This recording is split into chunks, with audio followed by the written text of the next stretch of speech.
Well, good morning, guys, and welcome to this week's episode of Coffee with Chris. If you haven't joined our channel before, or seen our channel, or come across one of these videos, Coffee with Chris is a video we put out usually Saturday morning, but sometimes on Sunday morning. And it's along with our normal video during the week where we're, building something in the shop, or tips and tricks about woodworking, or something along that line. So this is an additional video we do every week.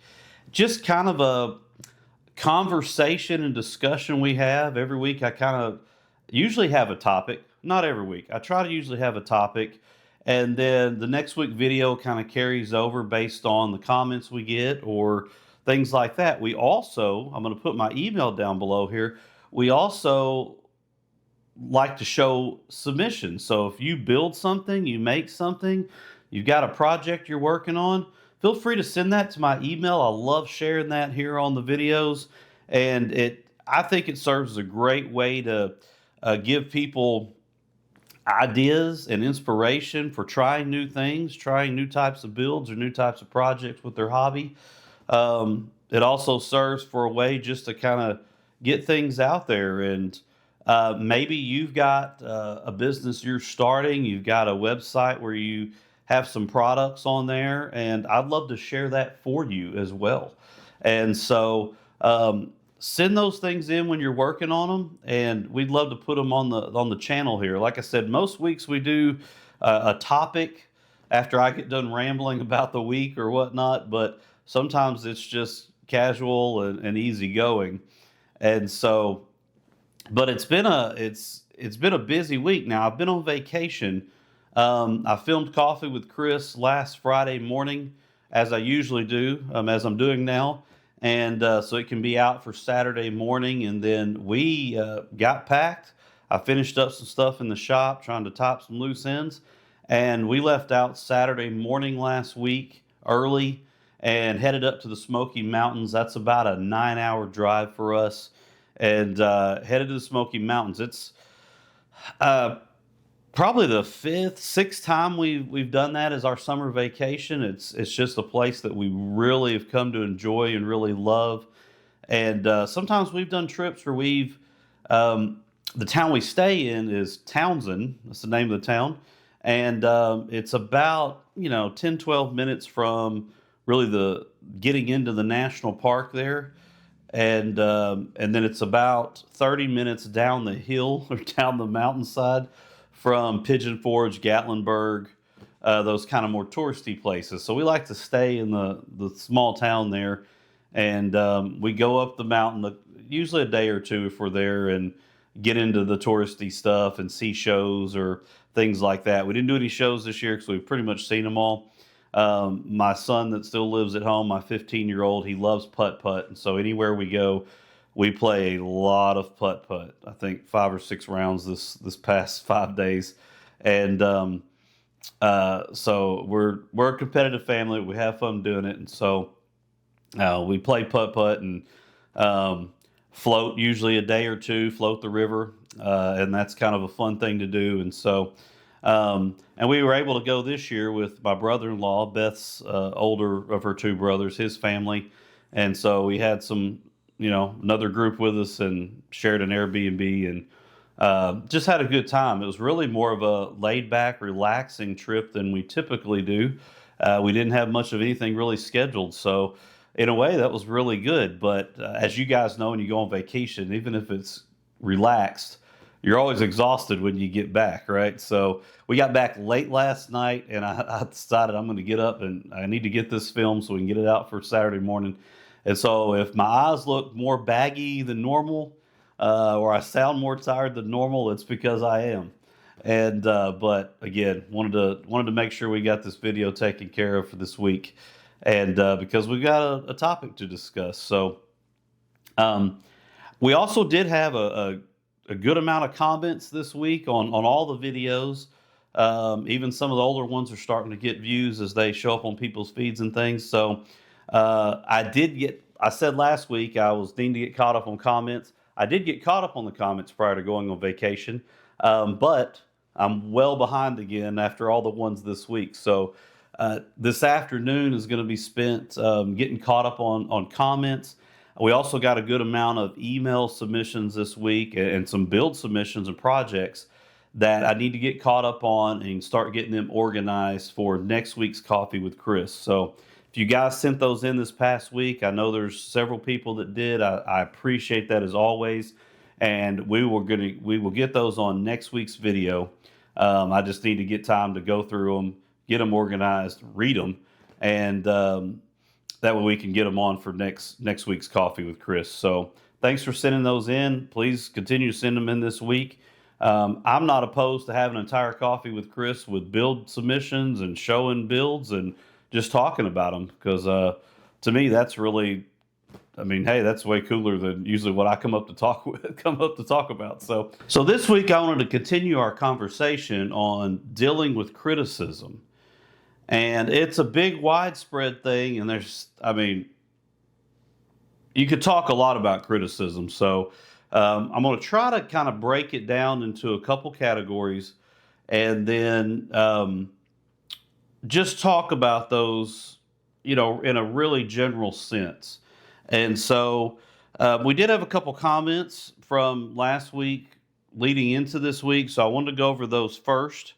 And we had a few actually that didn't really pertain to the criticism as much, but I think I'd mentioned in last week's video about certain items and things that sell and don't sell for us in the booth, and it's that way with everybody when you're doing shows. And our friend at Working Against the Grain, he had mentioned that one thing it's a good idea is when you're at shows, craft shows, or your farmers markets, is that to help people, maybe encourage them into not being worried about buying a bigger item, or really even a smaller item, is just offer to hold it for them while they're walking around the rest of the show. And that way, they don't have to worry about lugging something around. I imagine that would be a really big deal for, a bigger item, because I'd said we kind of struggled to sell those bigger items. So yeah, just offer to hold it for them. I've even offered to take it to their car for them, and we have done that. My son and I, and we have sold a few larger items. We've just, walked it to their car wherever they were parked. One was parked a block and a half or so away, so it's a little bit larger of a carry, but yeah, you can do those kind of things, and those are just like those customer service pieces. Just because you don't work for a corporation, you're not inside of a store, doesn't mean that you don't, you don't do customer service. And we've talked about that on previous videos. So, and then our friend Bama Dave, I got a kick out of it. I mentioned last week that something that helps YouTube channels grow through the algorithm and the analytics and all the stuff that YouTube does is, the more comments you get, the better. Good comments, bad comments, whatever. It's considered, participation and interest by the viewers for your channel if you get comments. So my friend Bama Dave just said, hey, just commenting to help the channel. And so I absolutely love that. And the little bit I know about Bama Dave and a few of the things I've seen from him, that right there is his personality, and it's really mine too. So I can certainly appreciate that, and thank you for commenting, however you do it. And a couple people pointed out, I'd mentioned last week about when you get criticism through. When you have a YouTube channel and you get some criticism through negative comments or, not nice comments, whatever, that there's still comments and they're still helping grow the channel one way or the other. So, that's a great perspective, right? And so one of these may actually have it. I haven't read these comments yet, by the way. Like I said, we got in late last night, and I had just seen throughout the week, little updates popping up, and I tried to keep myself away from work, and so I'm reading these for the first time right now. So I printed them off so I could have them here to read to you guys. So here's the first one: is our friends at Alder Elm Woodworking. He says the internet is a wild place. It is funny how some expect perfection. Constructive criticism is an important part of growth. Absolutely. We're going to talk about that. If everything is always perfect, one will not strive or see the need to improve. Destructive criticism can destroy passion and desire, though. For me, he says, in-person criticism is more valuable, especially if it is related to an area of growth. We talked about that last week. I had asked, how do you deal with criticism, or have you dealt with that? And has it been, uh, through media, online, text, whatever, a website, if you have that, or in person, if you're at a show or you have a booth or something like that, or at a job or anything else. He says so. Yeah, he says in-person criticism is more valuable, especially if it's related to an area of growth.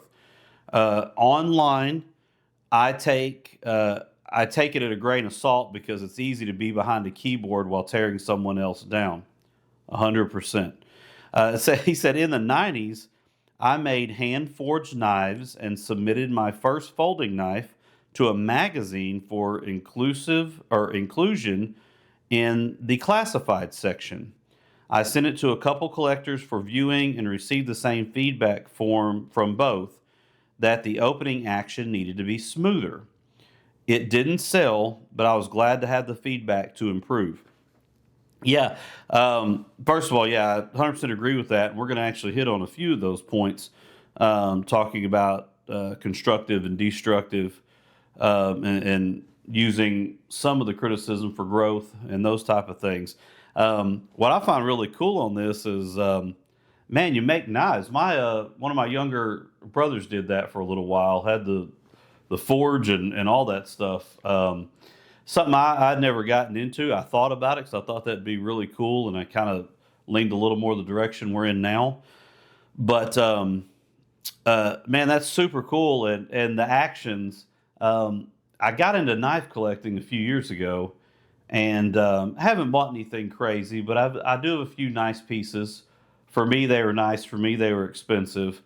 And yeah, I can tell you that just from the little bit of knowledge I have, how smooth the action is, how they open and close, and I'm sure there's more to it than how I'm saying it, but does make a big difference. I've got the latest one I bought has a push button, flip open type knife, and I like to just play with it, and kind of like a fidget thing, because I do that. I fidget a lot.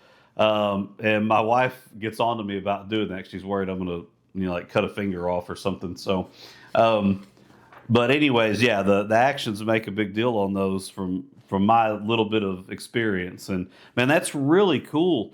And man, I mean, if you ever get to doing that again, or if you're making, the handles for knives, or the casing that goes around the knife, or anything like that, share those as always. I think that'd be really cool. Kind of be something different to put on here. But as always, thank you for your comments. You guys have been supportive from day one, like I've said before, and thank you for that. And then our friend M Blackford 100 says, personally, I think it would be really cool to click on a Coffee with Chris video and see that it was sponsored by a coffee company. Or when me too. And, I talked about last week how we did have an offer for that, but it just wasn't something that, that fit me personally. And I'm actually going to reach out to some, I think, here in the next, several weeks or month, and see if we can get something like that. I think that'd be pretty cool, and maybe be something a brand or something I don't normally drink. And I would enjoy that part of it as well. But he also says, or when you grow to the point of having a variety of merchandise, or even having a more than sawdust coffee blend. Yeah, that would be really cool. As far as merchandise goes, we do have the ability here. My wife makes T-shirts and does some of that as like a little side kind of fun hobby or side hustle, and hats and things like that. So we are planning on just putting out a few T-shirts, maybe, like I said, some of the ones I wear on the show or wear on the videos. I keep calling it a show like I'm, in Hollywood or something. But or a few sayings or Christian themed T-shirts, because that's what I wear in my personal life a lot, anyways, too. So, um, but we are planning on maybe doing that here in the very near future, and yeah, I don't know if anybody'd be interested in having any of those things, but that's something that we talk about, the natural progression of the channel, and is doing some of those things to help support the channel a little bit more. And so that may be something we work in. And as far as a coffee blend, man, that would be super cool. Who knows? Who knows what can happen? I would love for the everything to keep growing, and there's endless possibilities maybe. So, but man, I appreciate those kind comments, and man, that'd be cool. He also says, as far as criticism is concerned, as adults, hopefully, if the critique is valid, we can learn from it and improve.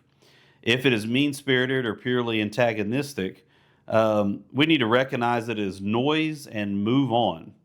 And that's actually something I've got in the conversation today, is determining what it is and which one of those things. He says, as a believer, we are called to show the character of Christ and grace.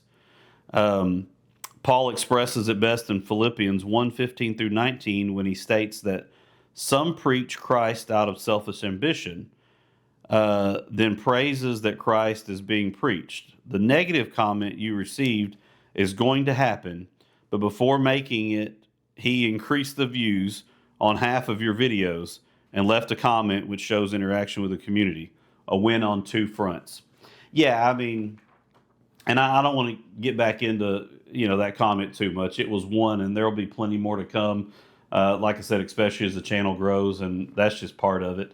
Like I said, anytime you put yourself out there, whether it's a product, merchandise, a video, whatever the case is, you're going to have that. So, but yeah, I mean, win-win, right? So, and yeah, you're exactly right. We like to talk about the faith on here, and I said we went on vacation to the Smokies, and it's one of our favorite places, and it's really become a home away from home in terms of taking our summer vacations, and to the fact that we know everything in the town, and we can pretty much get our way around without needing directions or anything. And heck, we even revisit a restaurant or something, and some of the same people are working there, and not that they remember us, of course, it's been a year, but we kind of joke that we know them, but one of the reasons why we love going there, I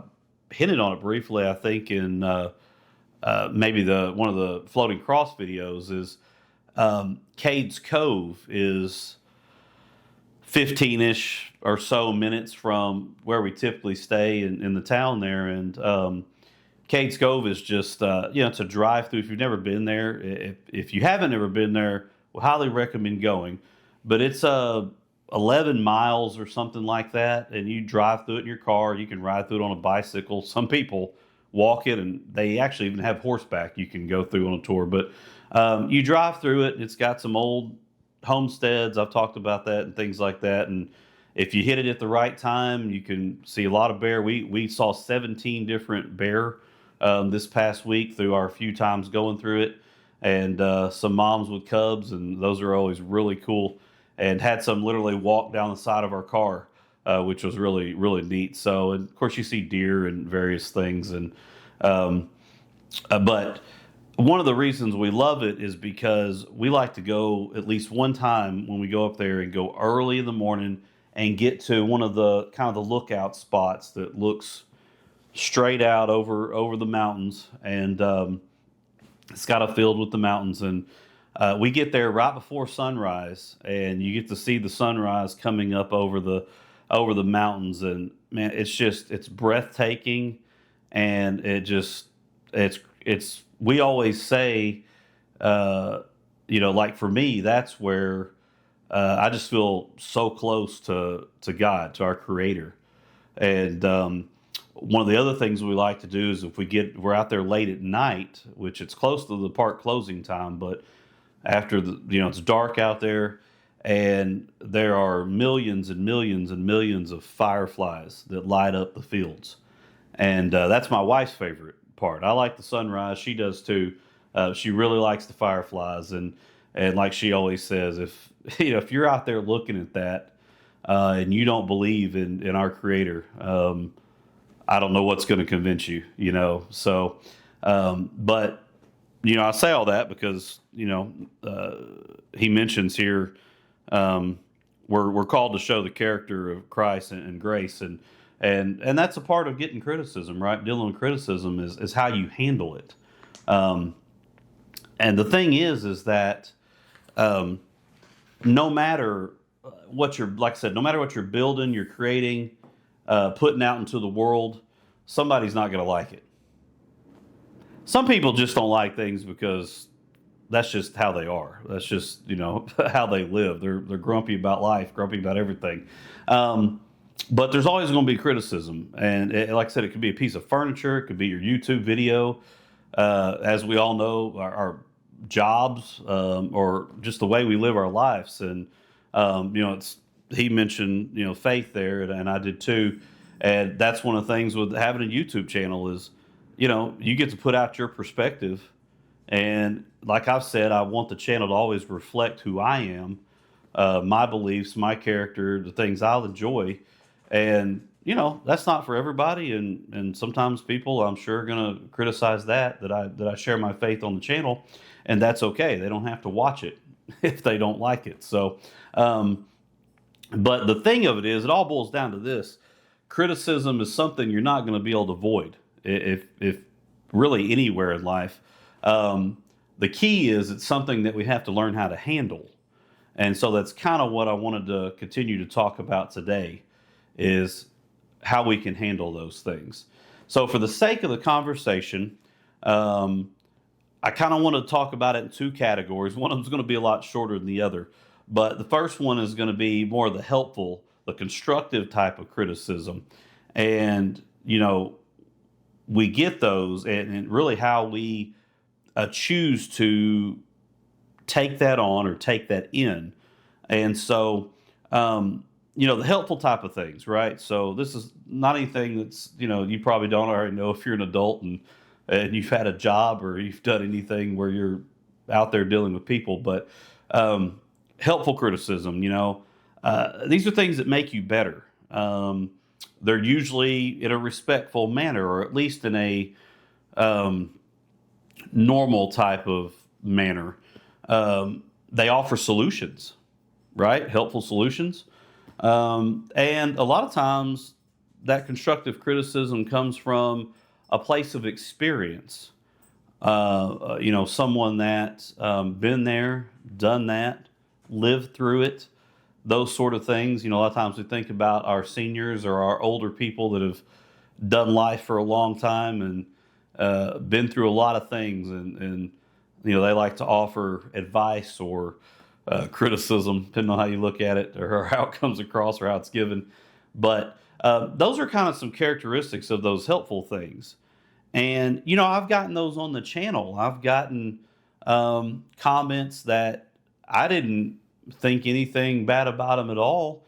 And they were some points of criticism, but they are from a place of experience. I'm having problems any of them coming to my mind exactly right now, but I've had people go, hey, when I do this, a great way you could do it would be to, make this jig first, this type of jig, and that'll help you with this. Or, I've done it that way before and I didn't have a lot of luck with it. One thing I try is this. This is how I do it. This has worked for me. So I've gotten plenty of comments on the channel with things like that. And those things are fantastic because, like I said, they come from a place of offering a solution, and somebody that's probably got experience in that, type of woodworking or whatever it is. And so those are constructive criticism things that, are fantastic. And, one thing you learn, I've talked before about my corporate experience and, 20 something years running multi-million-dollar retail stores. And so one of the things that you kind of learn when you're coming up being a manager in a corporate setting is, and depending on the company, of course, but they teach you that when you're giving feedback to your employees or whoever, that feedback is given in a positive, negative, positive type of format, and that's the best way to do it. I don't like to use the word negative. I like to use the word maybe like opportunity. But so positive, and then what's an opportunity we can work on, and then another positive thing. So, and those are great types of criticism or comments that you get, if we're talking about videos or whatever. People say, "Hey, appreciate the video. I really love, this, and this. When I do it, something you may want to try is this, and this. Hey, thanks for putting it out there. Look forward to the next one." I mean, I'll take those all day long. And man, those are things that are helpful and help you grow as a woodworker or a person or whatever the criticism is about, and or help my channel grow in my case. And so those are things that you get are the very helpful. And we talked about face-to-face criticism, and is that easier or harder to deal with than I think is one of the comments said here, the keyboard warriors, right? Because it's easy when you're just sitting behind a keyboard ragging on somebody. But the face-to-face ones, we've had that at our shows. I've talked about we've had people come up and go, "Oh man, that's really neat. What do you use on this? Have you tried using this, and this as a finish, or a type of wood, or whatever the case may be?" And those are things that you go, "No, I haven't, but I mean, does that work for you?" "Oh yeah, blah blah blah blah." But those are things you take back with you. You take back, in this case, in the shop, and next time you're working on something, you go, "Hey, I'm gonna try using this and see how that works out."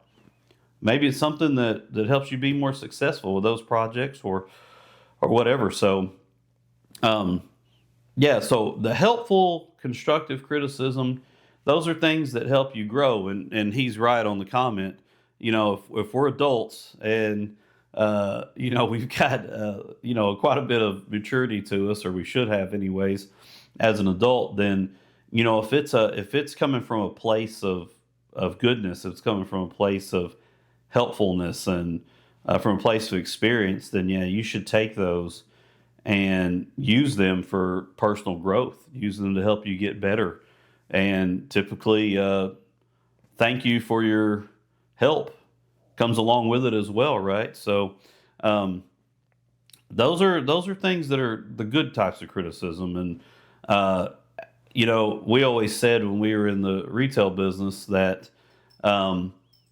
it's very lopsided, and it is. You get like somebody calls into the home office on the customer service line. You could have 100 people that love a product, and only one of those may give you a good compliment, or call in, like in a corporate setting, call into home office and give your store a compliment or whatever. But if you've got 100 people that are upset about something or don't like your product or whatever, a massively large percentage of those will complain or criticize or call in, or whatever the setting or the case may be. That's always going to be that way. You're always going to have, a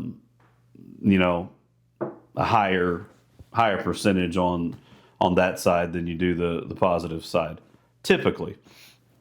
And at least those are the people that like to voice their opinions more anyways. So is what we find. So, all right. So what about if you receive criticism that's not so helpful? We've been gone for a week. Flash is feeling very needy right now, so I'm going to try to literally talk over him.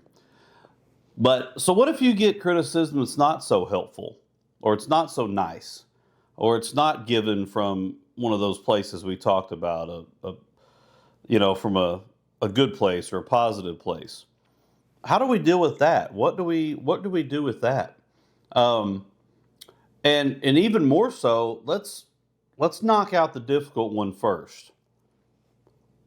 What if it's from a personal attack, or a discouraging manner, or it's a complaint or something like that?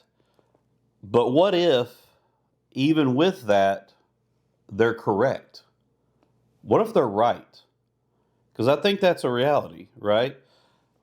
That the criticism's not wrong. The way it was delivered may have not been the ideal thing. But what if the criticism's not wrong? What if they're right? How do you handle that?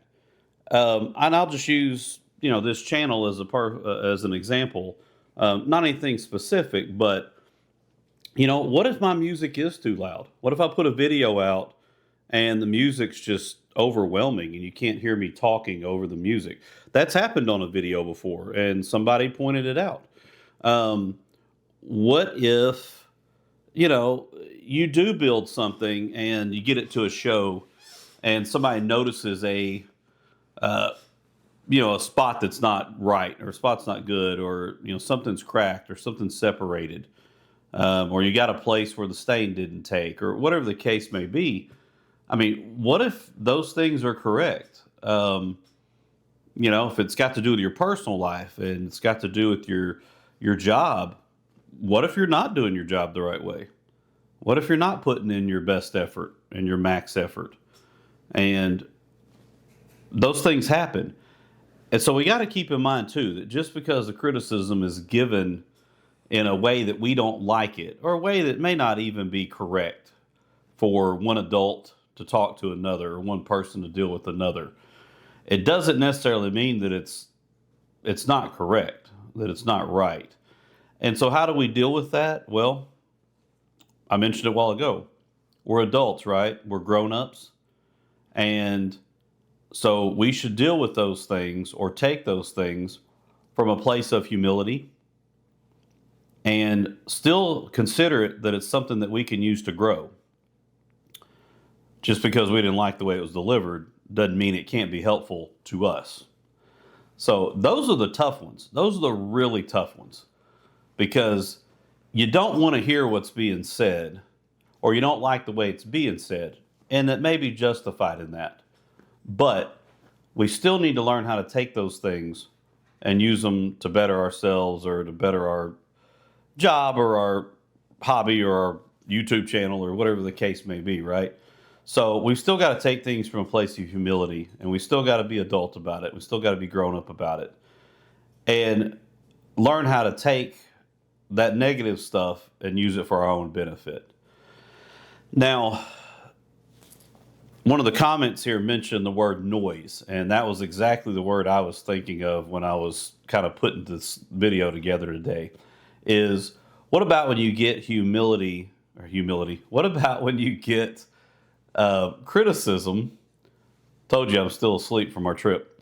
When we get criticism that's just all the way around what we would call noise. It's not constructive. It's not from a good place.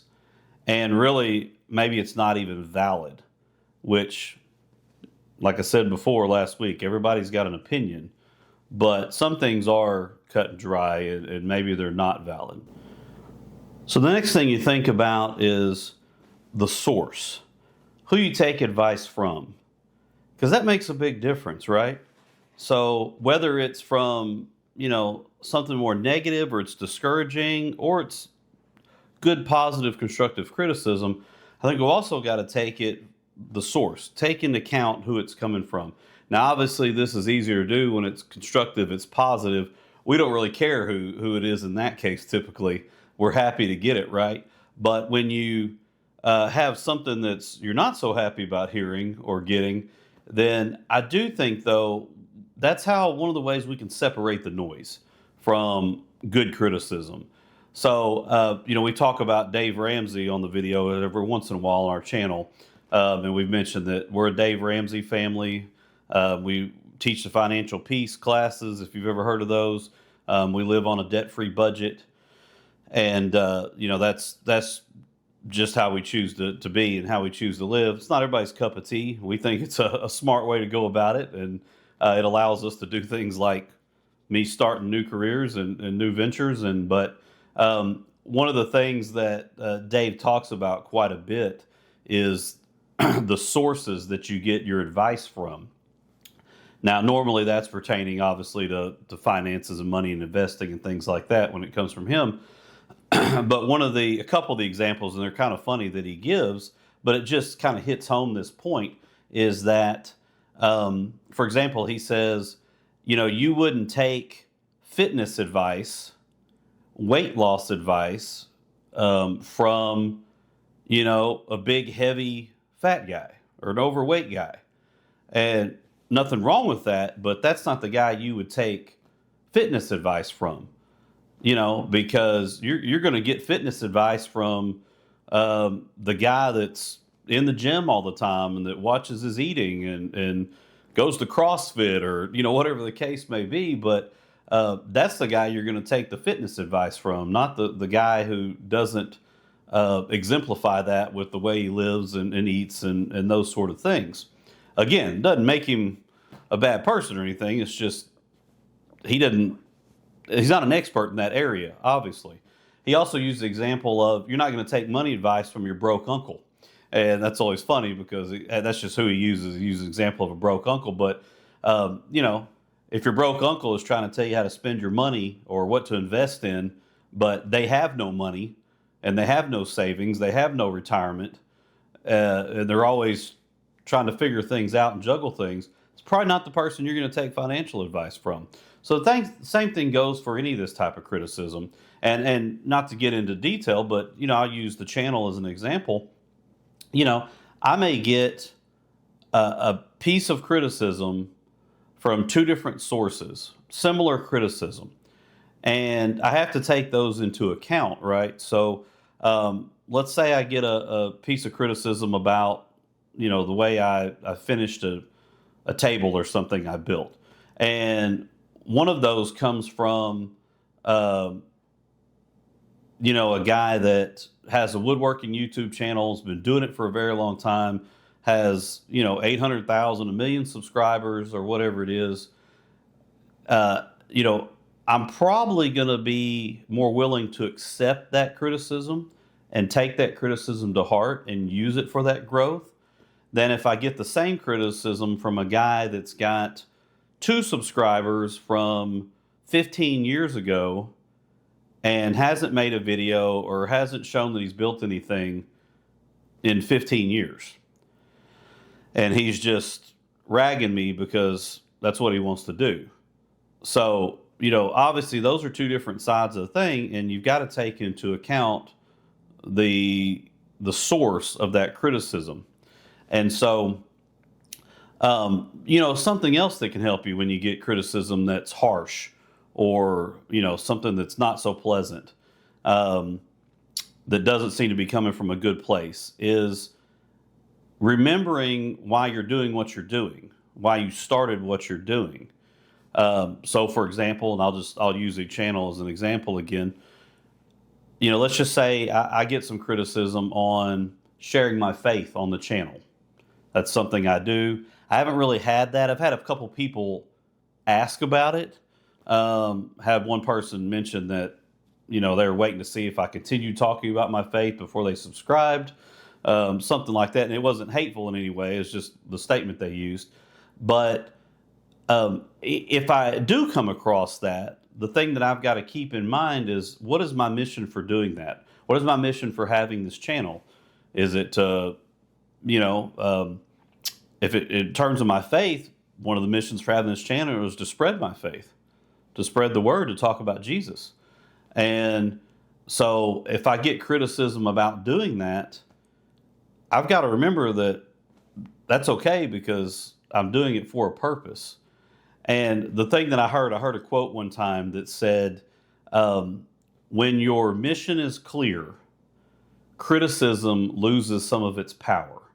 And I thought that was really cool. So if somebody's criticizing me for my faith, if I know why I'm talking about my faith, and it's because it's who I am, and it's the message I want to get out, then that criticism doesn't bother me the same way. I just let it roll off. And you could apply that to anything. I just wanted to give that as an example. But remember why you started what you're doing. If somebody's criticizing the way you're building something, you're woodworking on something, remember why you started doing it, because you wanted to learn, you wanted to grow, you wanted to build something for your home or your family or whatever the case is. And just keep that in mind as you're dealing with people critiquing you and criticizing you. Another thing that I've heard before, and that you learn when you're going through um, customer service training and things like that. I'll pull some stuff up back from my old career. Is that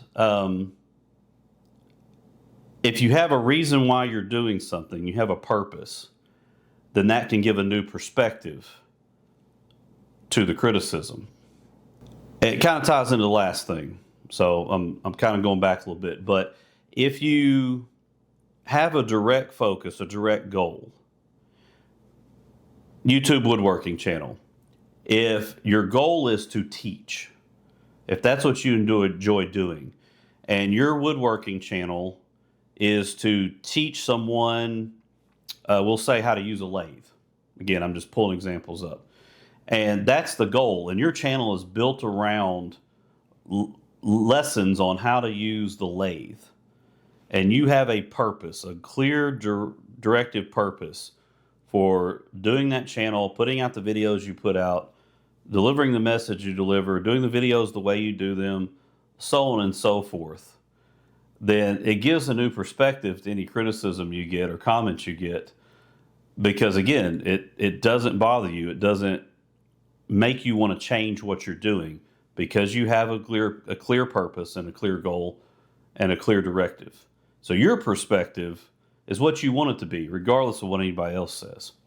So, and I don't feel that makes sense. It may have just been some rambling, but that's something I remember from back in the day that always helped you. And like I've shared before, I managed high volume retail stores, and you never can make anybody happy, it seems like. And people would come in, they throw the product at you, they cuss at you, they threaten to call the police on you, which is really funny. I always found that weird. They threaten you. I mean, all kinds of crazy stuff. Steal from you. Got to deal with that. So you always got to have a perspective from, doing the job the way it's supposed to be done, despite what they say. And so purpose can help give you a perspective for the criticism. And one more thing I want to talk about is, so we get all this criticism, and how do we deal with it? You get criticized at a show, to your face, online, on your website, whatever the case may be. What's the best way to deal with it? Well, for me, and our friend in Blackford 100 talked about it, I like to try to channel everything through the lens of grace, which is what we get from Jesus. And so for me, grace goes further than being defensive, criticizing back, insulting back, so on and so forth, whatever the situation is. And I think you just got to keep in mind that a lot of times criticism is more about the person doing the criticizing than it is about you. And that's okay. And so you got choices to make, right? You can ignore it. You can respond kindly, I believe. If it's something that's growth worthy or helpful, you can thank them. You can simply move on and just not even deal with it. And that's what a lot of people choose to do, and that's okay. So, you make something, you build something, you get criticized for it. We take it and we look at it and we decide how we're going to let it affect us. Are we going to use it for growth? And we use it to better ourselves and improve our products, or improve our channel, or improve our lifestyle, or whatever the situation is? Or do you decide that it's not from a good place and it's not worthy of your time and your energy and your heart, and you let it go? Either way, just keep building. We'll see you next week.